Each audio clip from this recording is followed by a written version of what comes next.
Mauritius పర్యటన ముగించుకొని భారత్ చేరుకున్న ప్రధానమంత్రి వ్యూహాత్మక భాగస్వామ్యాన్ని పెంచుకోవాలని భారత్ మారిషస్ నిర్ణయం 8 కీలక ఒప్పందాలు ఖరారు.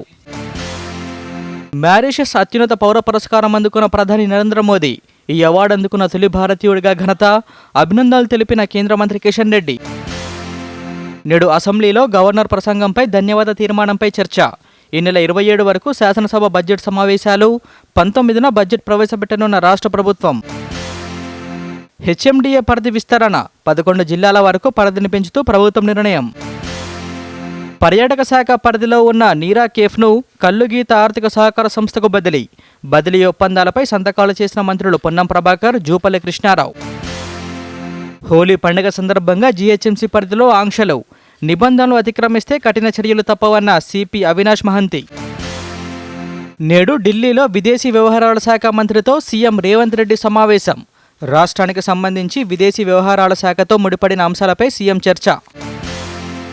ఫ్యూచర్ సిటీ డెవలప్మెంట్ అథారిటీని ఏర్పాటు చేస్తూ ప్రభుత్వం ఉత్తర్వులు. Future city area development authority చైర్మన్గా ముఖ్యమంత్రి. 30 రోజుల కాల్పుల విరమణకు ఉక్రెయిన్ అంగీకారం. రష్యా అధ్యక్షుడు పుతిన్ను అమెరికాను ఒప్పించాలన్న ఉక్రెయిన్ అధ్యక్షుడు జెలెన్స్కీ. ప్రధాని మోదీకి మారిషస్ అత్యున్నత పురస్కారం లభించడం పట్ల హర్షం వ్యక్తం చేసిన కిషన్ రెడ్డి 140 కోట్ల భారతీయుల దార్శనికతను ప్రధాని ముందుకు తీసుకెళ్తున్నారని వ్యాఖ్య. ఉప్పల్ స్టేడియం ఆధునీకరణ పనులు శరవేగంగా జరుగుతున్నాయన్న జగన్మోహన్ రావు.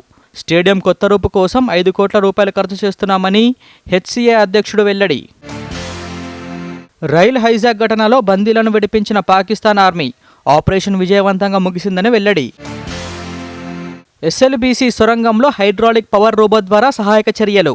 రోబో ద్వారా టనల్ లోపల ఉన్న శిథిలాలను తొలగించడం, సహాయక చర్యలు చేపట్టనున్నట్లు వెల్లడించిన అధికారులు.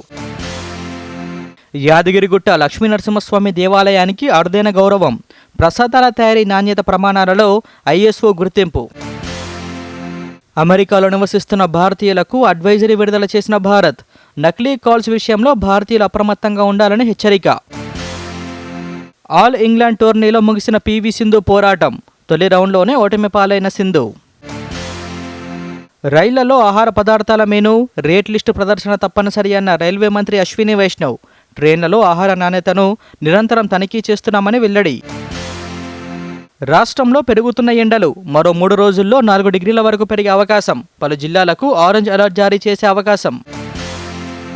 బీఆర్ఎస్ ఎమ్మెల్సీ పోచంపల్లి శ్రీనివాసరెడ్డికి పోలీసుల నోటీసులు. ఫామ్ హౌస్లో కోడి పందాల కేసులో నోటీసులు ఇచ్చిన మొయినాబాద్ పోలీసులు. వేవ్స్లో భాగంగా కేంద్ర ప్రభుత్వం దౌత్యవేత్తలతో ఢిల్లీలో నేడు అవుట్ రీచ్ కార్యక్రమం.